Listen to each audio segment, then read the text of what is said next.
We begin, I think the stage was set by Dr. Batra in the previous panel as well when he was referring to ESG, a concept which is all-encompassing. Ms. Manjaree, we'd like to understand from you, and also for the benefit of the students who have joined us today, what is ESG all about, and what is this rise in revolution of ESG that we are seeing today? Thank you, Ashima.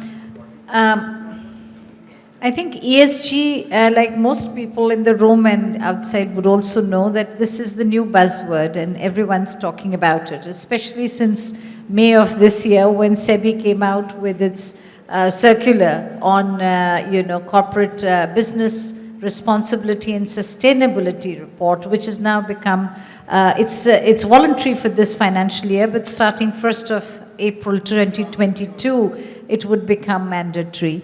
So there is a lot of noise and there is a lot of buzz around understanding what ESG is all about. So if you looked at, if you broke down ESG, I think the E and the G in it is, we are all extremely familiar with. The E is environment. So I think the moment we speak of environment, your carbon emissions reductions, your biodiversity management, waste management, plastic management, water recycling, all of that suddenly comes before your mind. And exactly that's what environment is all about.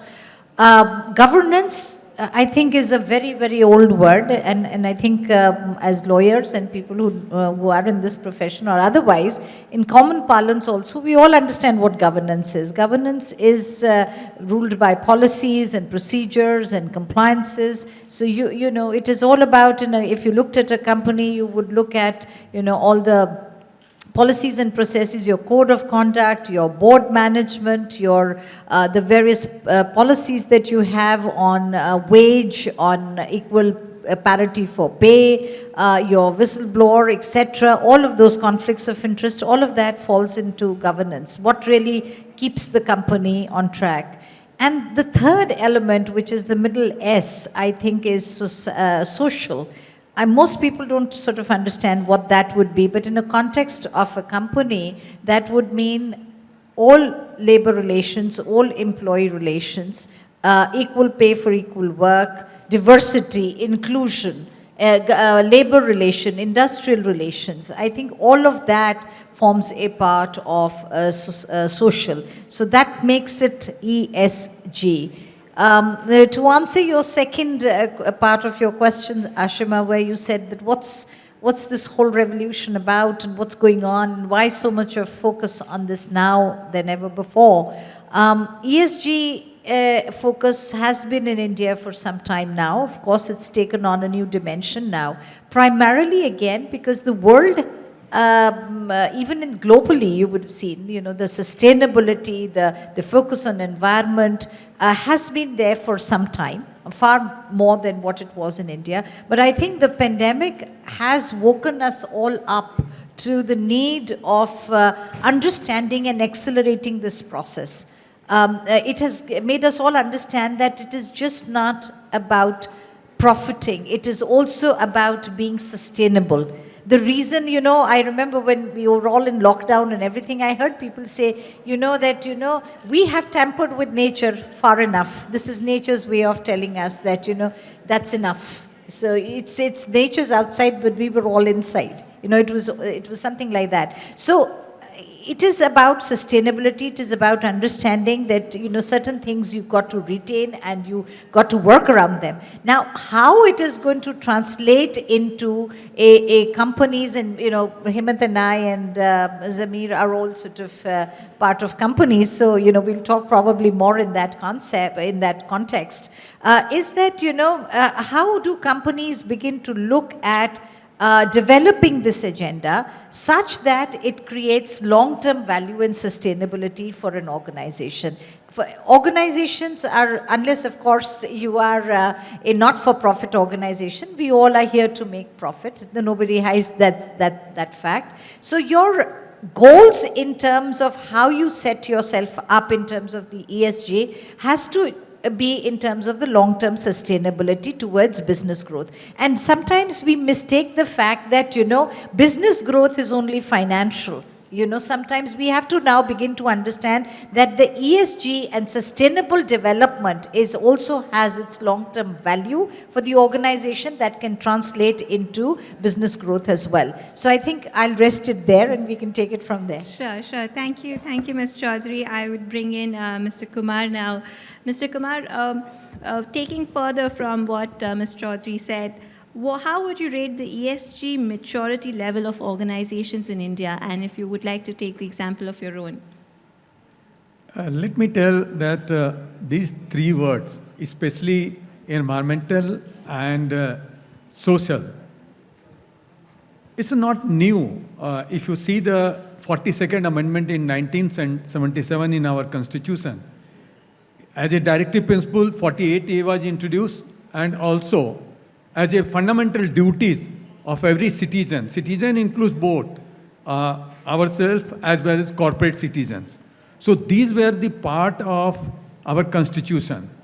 Now, it was part of the Constitution, but whether we have actually implemented those directive principles and fundamental duties or not, this coronavirus has taught us that if you are just doing a business for profit, that is not enough. For a long-term goal, you must also ensure that we should not unnecessarily disturb the environment. Second thing, that you have a duty towards the society. So every individual and every corporate citizen, whether it is a public sector or private sector, they have a duty towards the society. Now, there is another article in the Constitution that is called Article 12. Now, Article 12 doesn't apply to private sector. But my only worry is, do the government sector or public sector really implementing this goal in their day-to-day business? I have worked in public sector. I have never come across that we are giving so much emphasis about the development of the society. So my view is that these two words are not very new word. Yeah, now SEBI has given a guidelines. Rightly, Manjaree said that this year it is not mandatory, it's obligatory. First, 1,000 listed company it will be covered, and next year, from next year, it will be. Progress. Pardon? Okay. So next year it will be mandatory. Second issue is the most important, that have we applied in our corporate sector? Again, I tell you, and I can tell only about my company, what I have seen, that we have already announced and we have implemented these three things in our company. In coronavirus, we have around a huge investment on this issue. Only 2 days back, we had announced 5,000 investment on this sector. And last thing is that L&T never, every organization works for profit. But our goal is also for the development of the society in the long-term strategy. And the second thing is that unless a company think this investment seriously, you cannot expect an investor coming to you. So investors are also very smart. You must give proper emphasis on this area. Then you can grow and the country will grow. Thank you. Thank you so much, Mr. Kumar. Quickly bringing in Mr. Nathani on this as well. Mr. Nathani, what are the gaps and risks that we are sitting on when we are speaking of ESG in India at the moment? Right. So I will also take it from a global perspective so that, we have an awareness from an Indian perspective that, where the world is heading towards, and we have to be in that compatibility environment, climate change impact we are all seeing right now. Just imagine the investors, what's the trend in the investment we are seeing right now? and then I reflect on the risk which we are seeing, what is the impact on the companies which face the risk on this non-compliance. So the ESG funds which were available to US investors have skyrocketed. It's about 20.6 billion in 2019. So it's nearly 4 times the previous annual record of 2018 if you're an ESG compliant company. So that's in terms of the numbers. Now, there were various examples which happened. It's about Petrobras, it's about Enron, it's about Banco, it's about Toshiba. The governance risk has proved very costly for the investors. Now, coming down to the environment part of it, we were all aware that there was a safety issue at BP in the run-up of the Gulf of Mexico oil spill in 2010. That was the worst part which the company faced. Now, if you see overall the environment which is happening, when we talk about labor relations, so the environment point of view, there was an oil spill, the company faced consequences for that. Then we had labor issues, which came out as an example of a South African mining company known as Lomin. The second example was about Walmart, which was frequently being criticized for its labor practices. So in the past, governance issues were seen as relevant mainly from value motivated share investors, and the environmental and social issues as relevant mainly to these investors. But now we are going step forward.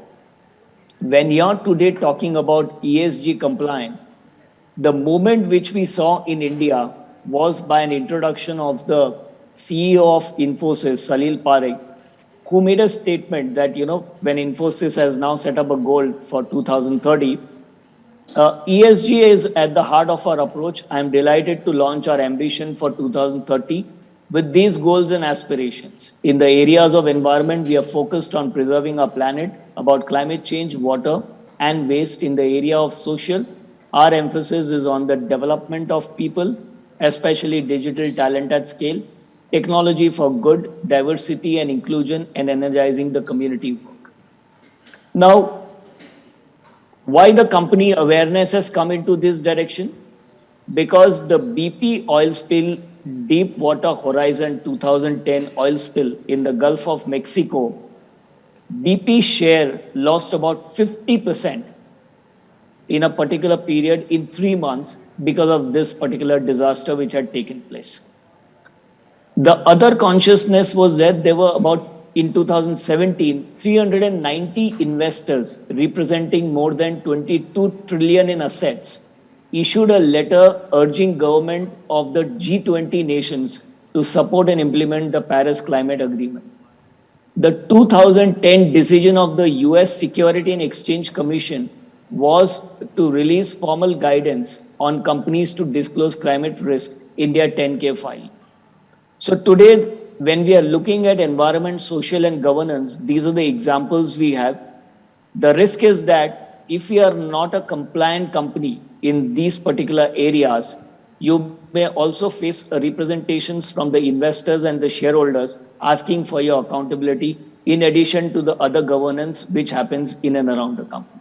That's my submission on this. Thank you so much, Mr. Nathani. Clearly, having an ESG framework is required to future-proof your business. Ms. Chowdhary, coming back to you, you mentioned striking a balance between what the society needs and what the business needs. How are organizations like yours striking that balance? Is there a playbook we could hear from you about?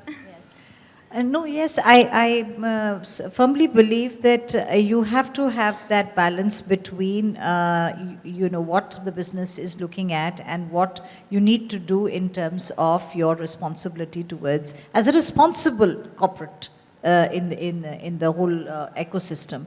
And I think business leaders always tend to grapple with that problem as to what agendas would they be looking at in terms of the ESG. Of course, I think This was a bigger problem about 2 years ago. I think the awareness or one has just woken up. The consciousness around it is just so much more. Where today, like Zameer mentioned, you have seen that the funds actually, the mutual funds which actually invested in companies where the ESG agenda did very well, in the last 2 years have skyrocketed. So it's showing the value that investors are no longer looking at only your financials, which are also a hygiene factor, but they are increasingly looking at you to see how responsible are you in society and how does your business agenda become more sustainable so that it adds a long-term value to the shareholder. So I think that part is extremely important. Now, how do you strike this balance? I mean, if I took the example of, say, my own company, we do a lot of work on road safety. We do. So how, the point is that you got to align it to the nature of your business, because you can't do, we all do corporate social responsibilities. Even there, we picked up areas of road safety, we picked up areas of community development in and around the places where we have our factories. So you got to have your alignment in areas which will help to bring down, like emissions and carbon neutrality. We've also committed to it. So we are also looking at certain, to achieve certain targets in a certain particular period of time. We make disclosures around it, our sustainability report, and in the integrated report, we are talking more and more about these things. But I think the most important thing to understand it, for it to have a long-term benefit, is that there needs to be a fine balance between what you do as a business and the areas of work that you pick up, which are in the realm of ESG. Absolutely. Thank you, Ms. Chowdhary. Mr. Kumar, what is the role of a GC? Ms. Chowdhary mentioned, carbon emissions, carbon neutrality, about her industry. Now, coming to your industry, what are the compliances L&T looking at, and your role as a GC when it comes to ESG? Yeah, as a GC, I know this is a very tough question you have asked. It depends on the management to management. I think Manjaree will agree with me. I'm very lucky that I'm sitting in an organization where compliance is 100% compliance. I've worked in large public sector like State Bank, NTPC, Cell. Thereafter, two big giant private sector, and now with L&T. I tell you, it is not easy for the GC. Very difficult. But what I have been doing, I'll just share with you, because I find that a lot of youngsters are there.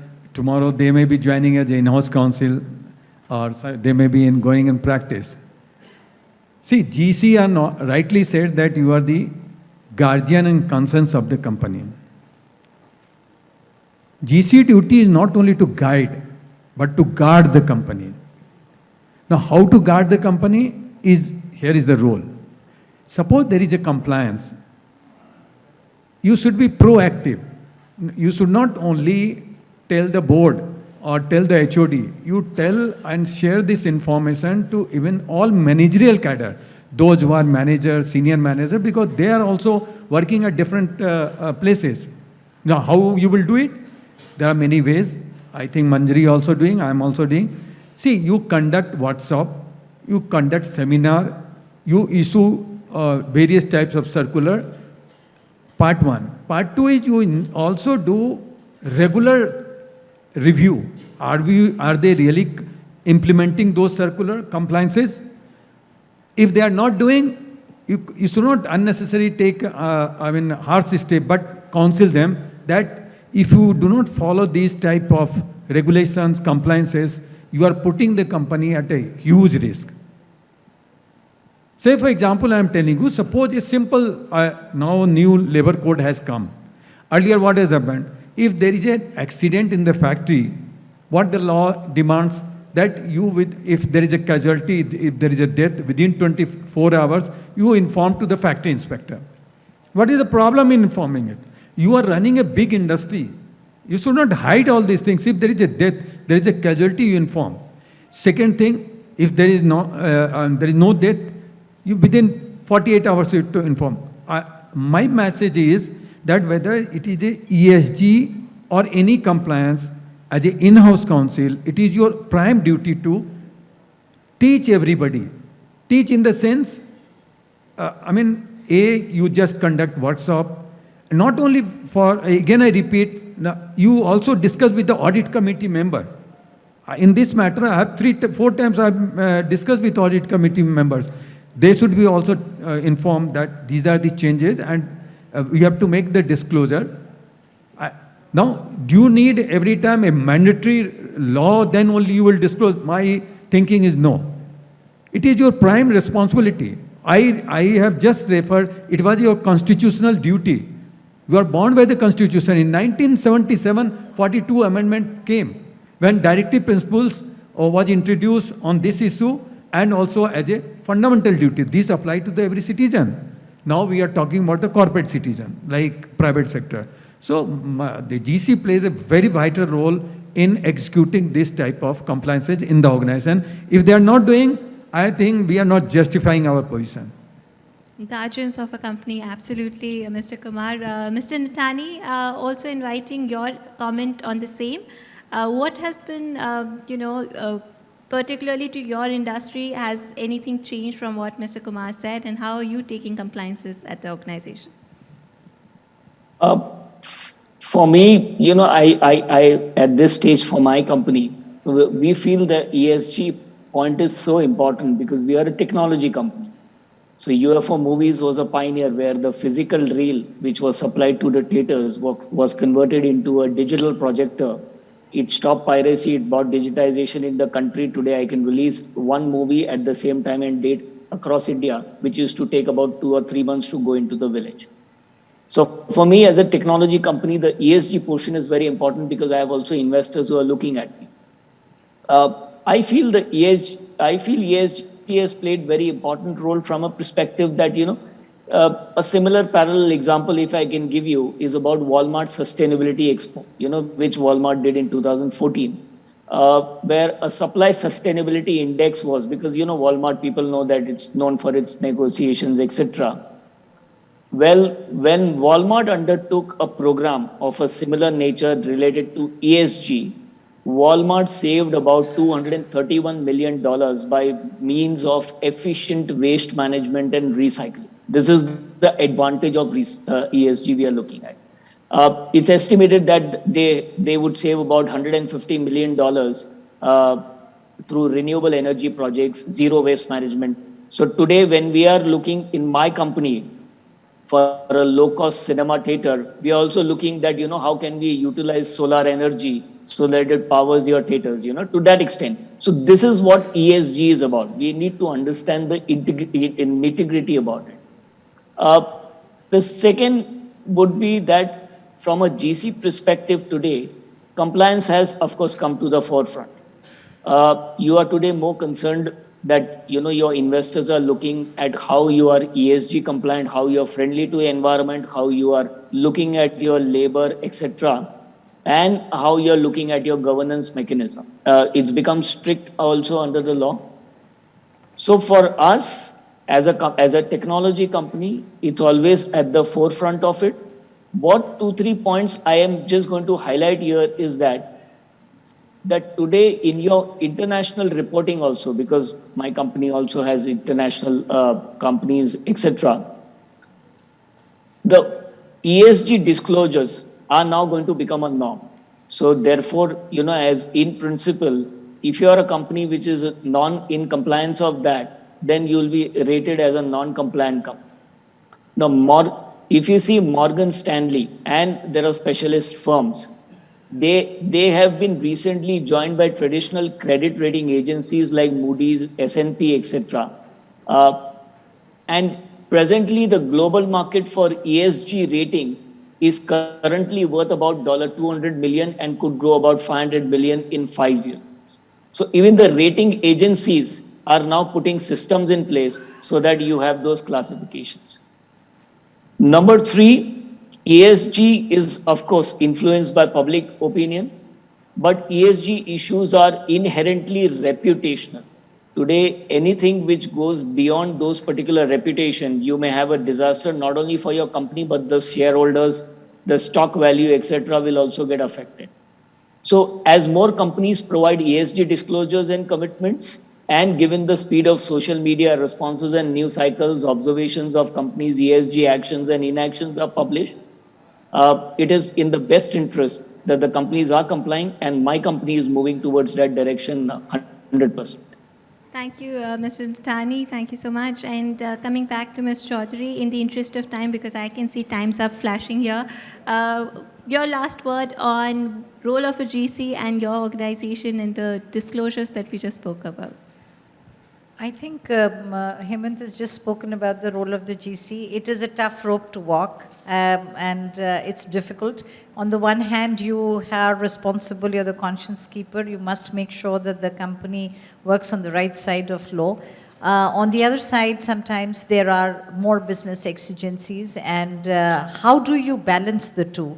That is the biggest role that a GC has to play, and that's why I say persuasiveness, in terms of understanding the law, relating it to your business in a manner where it will make sense to your business stakeholders. It's extremely important for us to do that. I just want to add a point to what both Hemant and Zameer also mentioned in terms of companies doing that. You know, when we look at ESG agendas, disclosures, of course, will become mandatory. So we all have to work towards that. And I alluded to that fact that you have to tie it with your business agenda in the way that the two mesh seamlessly for long-term shareholder value.